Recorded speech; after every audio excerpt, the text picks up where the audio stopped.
Welcome! I'm really glad that you're here. This lesson is all about relaxing, observing, and realizing how simple complexity can be. We're going to draw the Malibu Hindu Temple together in pen and ink, and then finish it with a light wash from watercolor to get those light and value.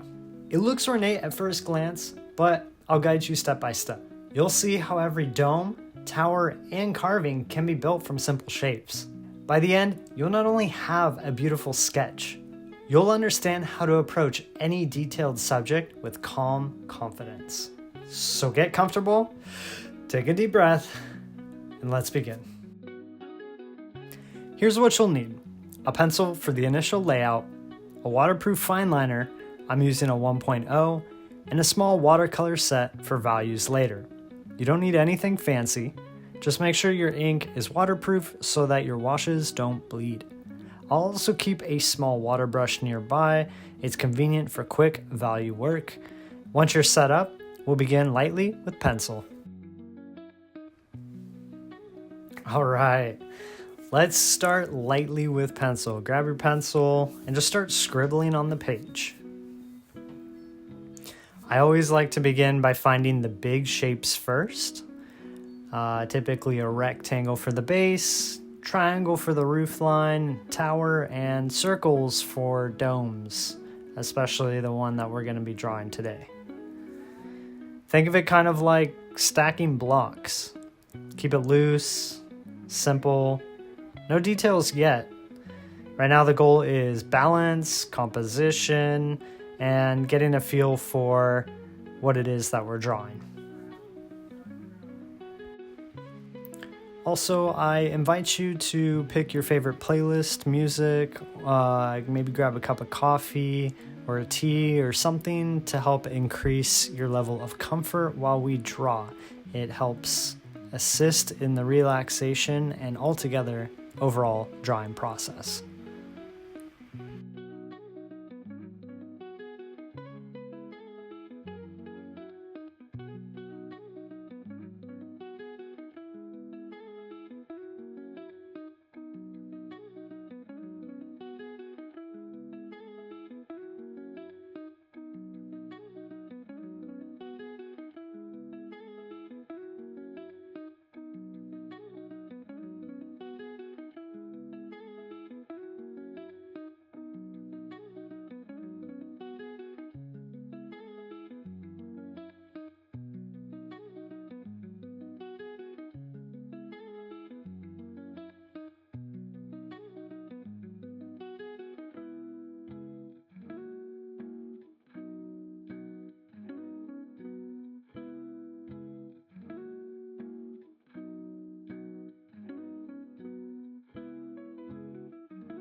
You'll see here that the building is somewhat in perspective as well.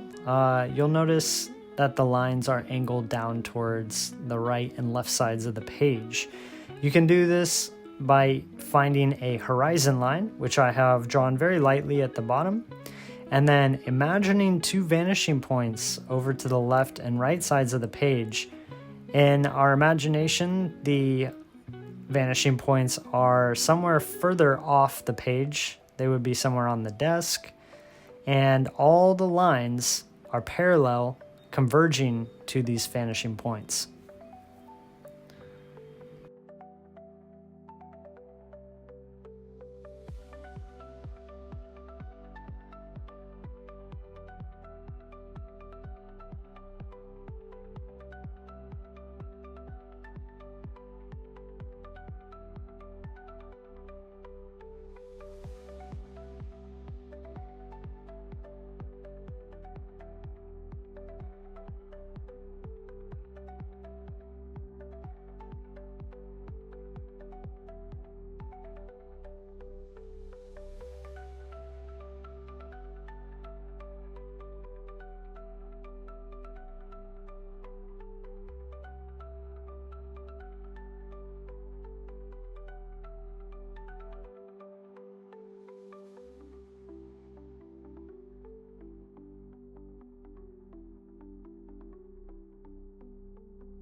So you'll notice at this point too, I'm starting to block in some of the smaller shapes inside the bigger shapes. So our goal first is to find the big shapes like the pyramid in the back, the cube in the midground, and the angled wall in the foreground.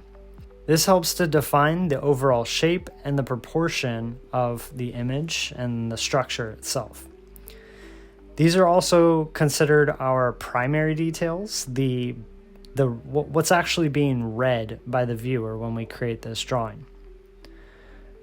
So big shapes first, and then you'll see I'm starting to draw secondary details, the distance between the wall, the smaller boxes on top of the ceiling, the cylinder resting at the top of the pyramid.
At this point, we're still just finding smaller and smaller details, starting with the third or tertiary details, which are the big shapes, then the secondary details, which are the sections that are sliced into the pyramid tower and the walls of the dome and the sections in the front wall in the foreground. So taking the big shapes that we first started with and breaking them down into smaller and smaller, more detailed pieces and puzzle pieces, essentially putting it together. We're slowly building the image.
So now I am checking the perspective lines, making sure the angles are correct.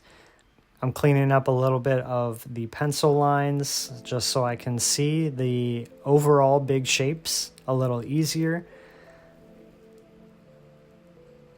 Feel free to make as many corrections right now in the pencil stage as you want, making sure that your perspectives are correct, your proportions are correct, the size, and your composition too, making sure that everything is where you want it to be here in the pencil stage.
Now we can start adding smaller and smaller details. Once the overall read is looking good and you can already kind of tell what it is that you're creating here and drawing and building, now you can start to add all the smaller shapes the next size down from the shapes you've already built, the main structured shapes.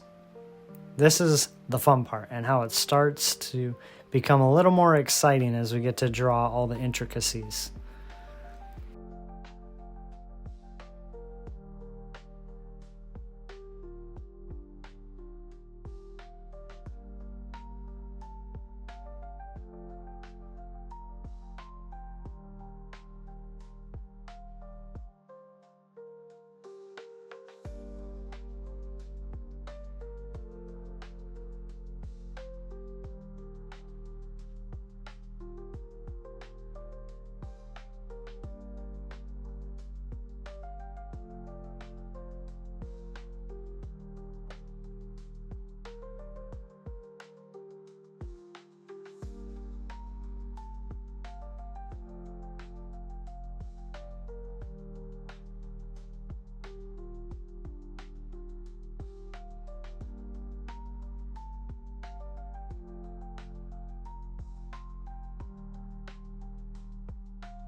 So you and I have already established the big shapes, the composition, made sure that everything is pretty much how we like it.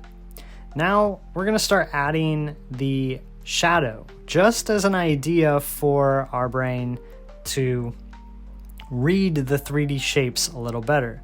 So you begin to start adding a little more value by just drawing some light scribbles on the side that you want to be in shadow. So here I'm choosing the left sides of the structures so that the shadow is on the left side and the light is coming in on the right side. Don't worry about how it looks because we're going to go over it with wash later. This is just a reference right now because it's in pencil. It's just a reference. The pencil is going to be drawn over and painted over by the end of this video.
This looks good. We've established our forms, we've established our value and perspective. Everything's looking good.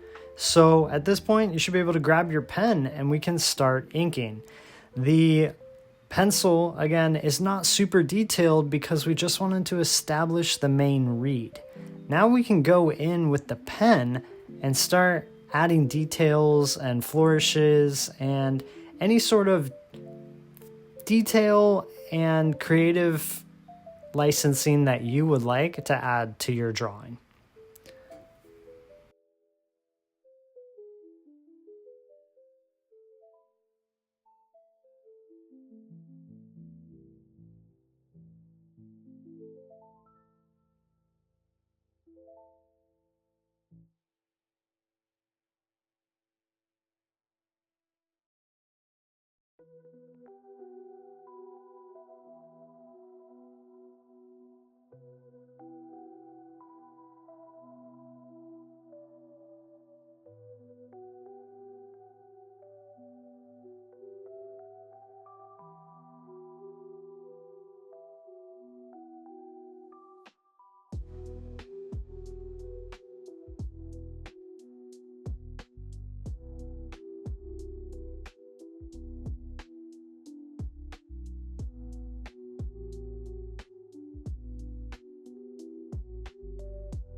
You'll notice here, I started with the dome here on the left side of the page. It is one of the focal points that I really like and it stands out for me, but you can choose any other focal point that you would like.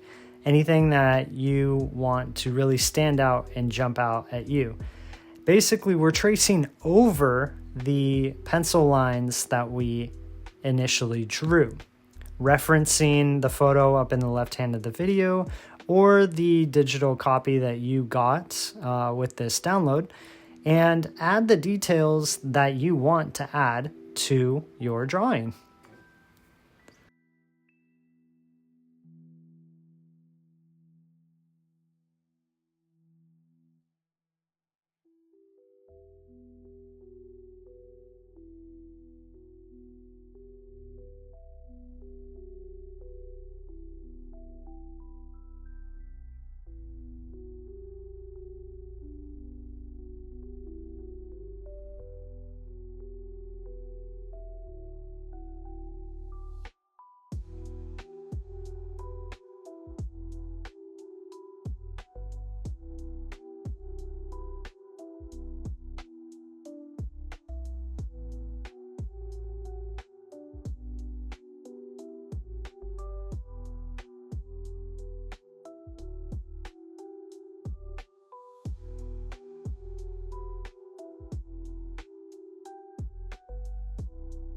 Now, detailing is where it can get tricky. The carvings, statues, and ornamentation is kind of overwhelming. But just remember that we are suggesting and we're not copying. And that's the trick. We're trying to find the essence of the drawing, the essence of the building, the essence and the energy that you are choosing to put in to your artwork.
A way that you could imply detail is to use short rhythmic marks, and you can also group the details into clusters rather than drawing each one.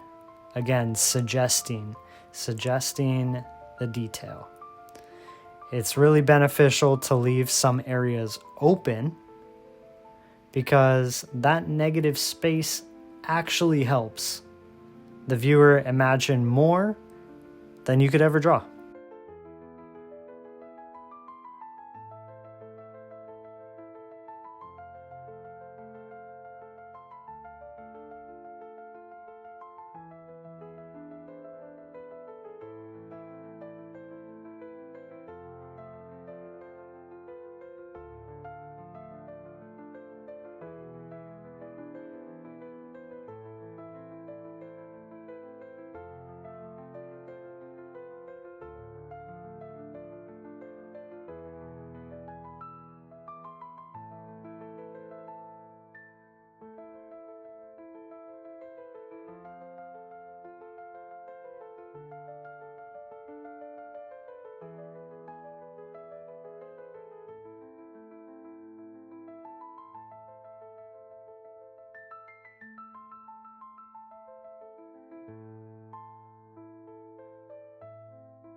To help bring some more dimension and dynamic into your drawing, remember line work is super important. Where it's darker or there's two surfaces that are touching or in shadow, you're going to have darker lines, and lighter lines or thinner wherever there's light that's going to be coming in.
Now you see I started adding some detail onto the tower section, and then I jumped back down to the wall. You can develop your picture however you want. It's good to jump around on the page so that everything is getting built all at once, rather than focusing on one single section and getting super fixed on that area. That way everything starts to get built relatively at the same time and the whole picture comes together.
Now working down the top of the pyramid in the shadow side, the details look complex. I return to the tip here that we're just suggesting detail because we already have the big basic shapes that we drew at the beginning of the image and the beginning of the video. Now, when I look at my reference picture, I can see what I am thinking that these details look like. So staying true to the angle of the perspective, and then also adding slightly darker smudges or lines or little circles to help trick the eye and the brain into believing that there's a lot of detail going on in that tiny space.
It's really fun adding details here because we can just kind of make it up as we go.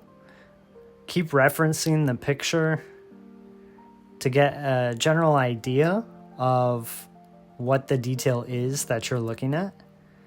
But you can make it up and draw scribbles, and it's still going to look like all the intricate carvings on the different sides of this tower.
All right, great. Once you feel comfortable and satisfied with your pen and ink layer here, please grab your watercolors and let's start adding some shadow and shade the left sides of these shapes to help give it a more 3D and dynamic look.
To make this image more dynamic and add accurate shadows, you want to think logically about the way that the light is landing on the shapes that you drew at the beginning of the video, the basic shapes.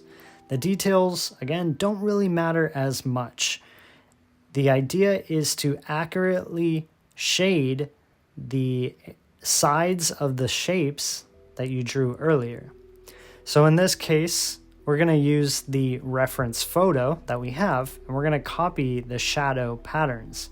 We're not going to copy it exactly as it is. You don't have to if you don't want to.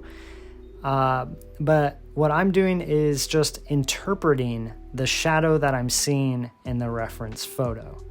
So my light is coming in from the right, casting a shadow on the left. So every left side of the shape, the shapes are going to be darker in value. And value is just how light or how dark something is. So I'm using the purple wash to cast the shadow on the left sides of everything within the picture here.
All right, so as we start wrapping up your beautiful artwork here, add some final details. You'll notice I added a darker shade to the wall in the front because typically things in the foreground of these images are a lot darker than the midground and the background.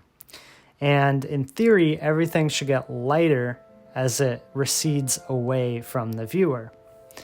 In this case, I just made the front wall a little darker on the right side, and then in the back side, you'll notice how it starts to fade into a much lighter wash.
I picked one final color here as an orange little pop of color to add a secondary value, like a mid-tone. And it's just to collect the reflected light that I noticed at the bottom of the terrace here on this building. If you look at the picture reference, the color itself is a slightly warm yellow color. And that's actually bouncing up from the white floor that's hidden behind the wall. So that's why I decided to add it as a final detail here. Totally optional, but that's something that you'll learn in other tutorials that you take from me and in classes that I teach online and in person. So feel free to add that if you like, and we're going to come to a close here shortly on our wonderful, beautiful Hindu temple.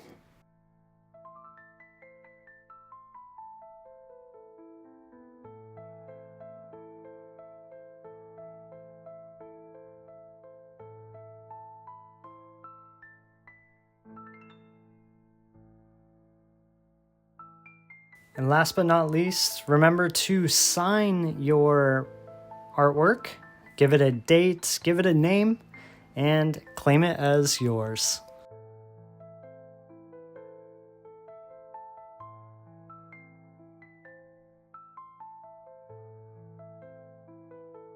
Take a moment to look at what you've built.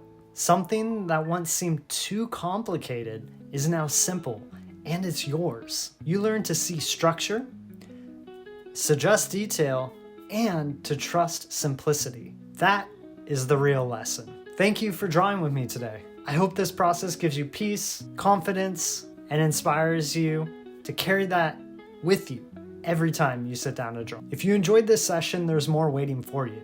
A growing selection of sketch-alongs just like this one, each designed to strengthen your line, your rhythm, and importantly, your confidence.